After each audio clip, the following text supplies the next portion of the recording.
Hello friends, मैं वैशाली स्वागत करती हूँ आप सभी का आपके अपने प्लेटफॉर्म एग्जाम जंक्शन पे। और आज हम आपके सामने लेके आए हैं 30 डेज की प्लानिंग, यानी किस तरीके से आपको अपना सीटेट जो है वो पास करना है। और यकीन मानिए, गारंटी है कि जिस तरीके से हम 30 डेज की प्लानिंग आपको बताएंगे, अगर इस तरीके से आपने तैयारी कर ली, यानी इस तरीके से आपने सारी चीज़ों को किया, तो 101% आपका सीटेट जो है वो क्लियर हो जाएगा। तो फटाफट से लेकिन जुड़ जाइए हमारे साथ। और यहाँ पर जो हम बताएंगे, एक एक चीज पर, एक एक पॉइंट पर आपको ध्यान देना है। एग्जाम से पहले ये जो 30 दिन है, इसका यूटिलाइज आपको किस तरीके से करना है। भाई 30 दिन, 30 डे बचे हैं आपके एग्जाम के लगभग, क्योंकि हम एक ही महीना मान के चल रहे हैं। आज आपके 1 से 2 दिन बचे हैं और फिर आपके लिए सिर्फ 1 महीना है, यानी 7 जुलाई को पेपर है आपका। और लास्ट के जो 7 दिन हैं, इसमें आपका जो 7 डेज जो हैं लास्ट के, इसमें क्या करना है वो भी हम आपको बताएंगे। इसमें क्या करना है ये भी हम आपको बताएंगे। लेकिन पहले जो आपका, यानी क्या, यहाँ पर जो जून है ना, जो जून है, किस तरीके से उसमें आपको जो है चीजों पर ध्यान देना है अगर आपको पास होना है। सबसे पहले अगर हम बात करेंगे पेपर 1 की और पेपर 2 की, तो आप सभी को पता है पेपर 1 एंड पेपर 2, इसके अंतर्गत आपका क्या क्या सब्जेक्ट आएगा। भाई सीडीपी आएगा, इसमें भी सीडीपी आएगा, इसमें भी, ठीक है। हिंदी आएगा इसमें भी, और हिंदी आएगा आपका इसमें भी। देन अगर हम बात करें इंग्लिश और संस्कृत में से जो भी चूज किया हो आपने, इंग्लिश और संस्कृत में से जो भी चूज किया हो आपने, ये आपका इसमें भी आएगा और इसमें भी आएगा। देन अगर हम बात करें इसमें, तो इसमें आएगा ईवीएस और इसमें आएगा क्या, मैथ एंड साइंस, या आपने ली होगी एसएसटी, तो एसएसटी है ना। तो मैथ एंड साइंस और एसएसटी आपकी जो है, ये यहाँ पे कितने नंबर की, 60 नंबर की पूछी जाती है। और यहाँ पे अगर हम बात करें तो आपका सब्जेक्ट आता है मैथ। क्लियर है।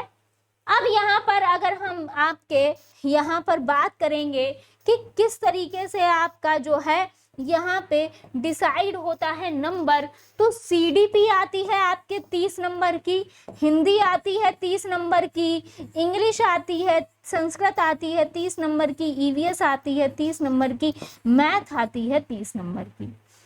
इसमें अगर हम बात करें, यहाँ पे भी सेम है, सीडीपी आएगी 30 नंबर की, हिंदी आएगी 30 नंबर की, और इंग्लिश संस्कृत आएगी 30 नंबर की। लेकिन अगर हम बात करेंगे मैथ, साइंस और एसएसटी, ये आएंगे आपके 60 नंबर के।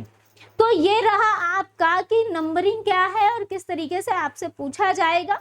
लेकिन यहाँ पे दोनों का ही एक जो है ये उद्देश्य है कि यहाँ पे ये जो नंबरिंग है, ये पेडागोजी जो है, पेडागोजी आपकी 75 नंबर की आती है, और कंटेंट जो है ये भी आपका 75 नंबर का आता है। इसको ध्यान रखिएगा।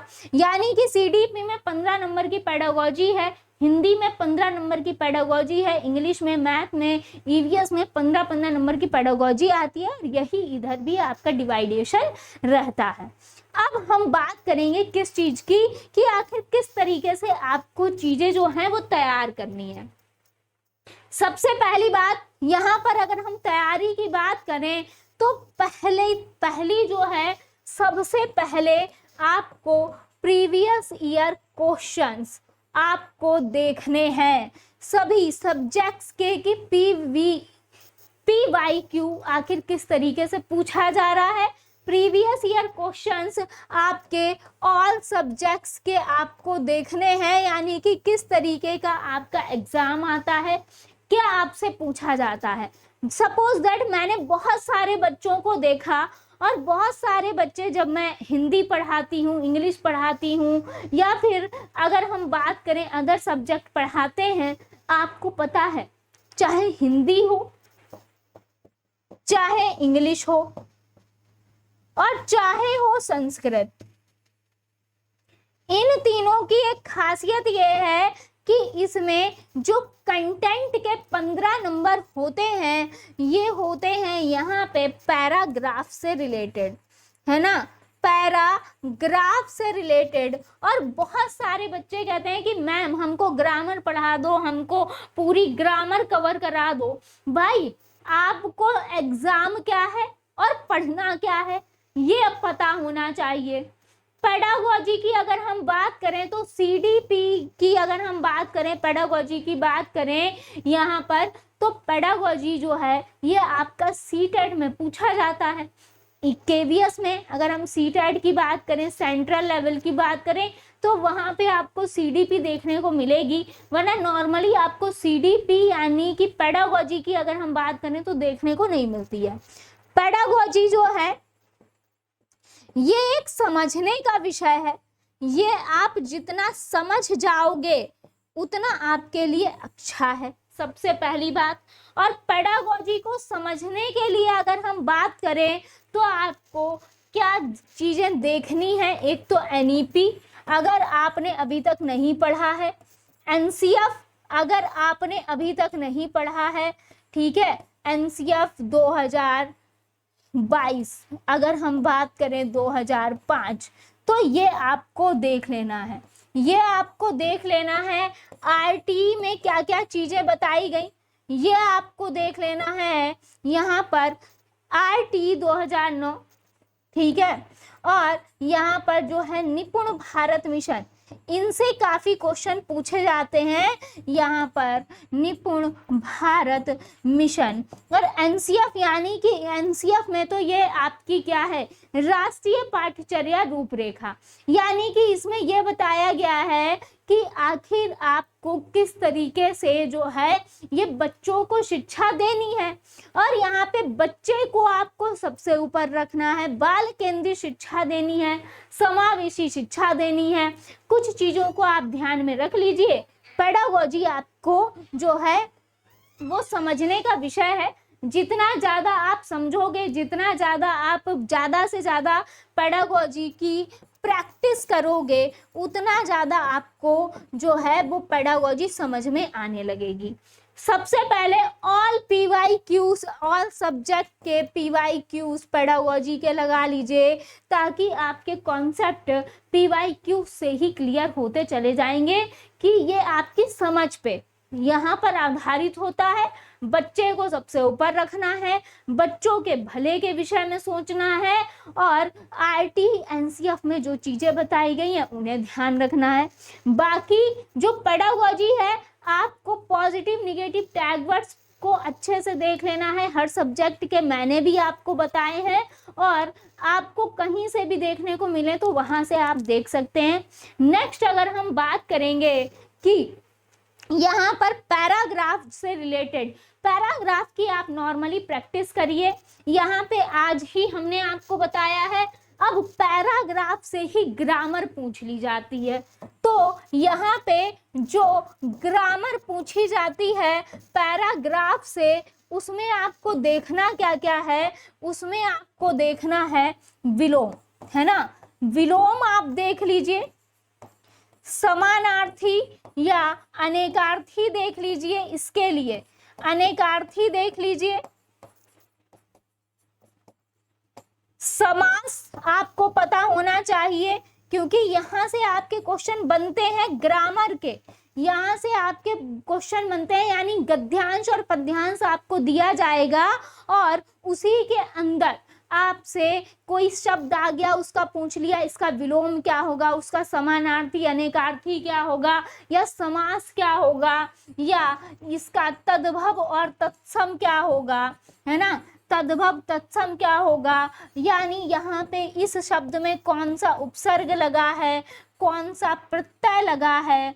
तो ये आपको चीजें पता होनी चाहिए, ये आपको चीजें पता होनी चाहिए। यहाँ पर तो इतनी चीजें आपको जो ग्रामर में है वो देख लेनी है। लगभग यहीं से क्वेश्चंस जो हैं ये आपके पूछे जाते हैं, क्योंकि गद्यांश में कई अलग अलग शब्द आपको दिए होते हैं, तो उनसे क्या पूछेंगे, समानार्थी, समास, विलोम, शब्दार्थ, तद्भव, तत्सम, उपसर्ग, है ना, यही तो पूछा जाएगा।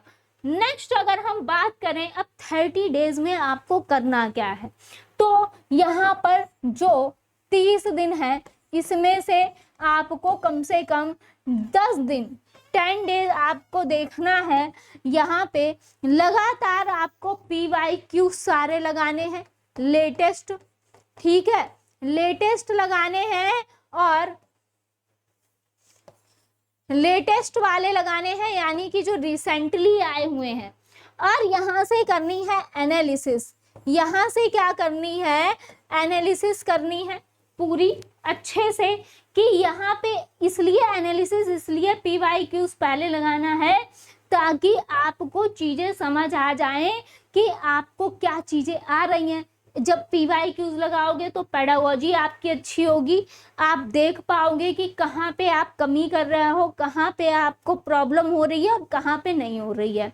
उसके साथ साथ नेक्स्ट जो 10 डेज है उसमें आपको, अगर हिंदी में आप अच्छा स्कोर कर रहे हो, इंग्लिश में आप अच्छा स्कोर कर रहे हो, मैथ साइंस में अच्छा स्कोर कर रहे हो, जो सब्जेक्ट आपका डाउन है कहीं ना कहीं उसको पकड़ो, यानी जिसमें नंबर कम आ रहे हैं। सपोज दैट कम नंबर वाले, जो जिसमें नंबर कम आ रहे हैं, कम नंबर वाले को आपको अच्छे से देखना है, अच्छे से उसके कॉन्सेप्ट को समझना है, अच्छे से कॉन्सेप्ट को समझना है। यहाँ से आपको एनालिसिस करना है और ये जो PYQ लगाने हैं ये टाइम आपको ध्यान में रखते हुए लगाना है, जितना आपको एग्जाम में टाइम मिलता है।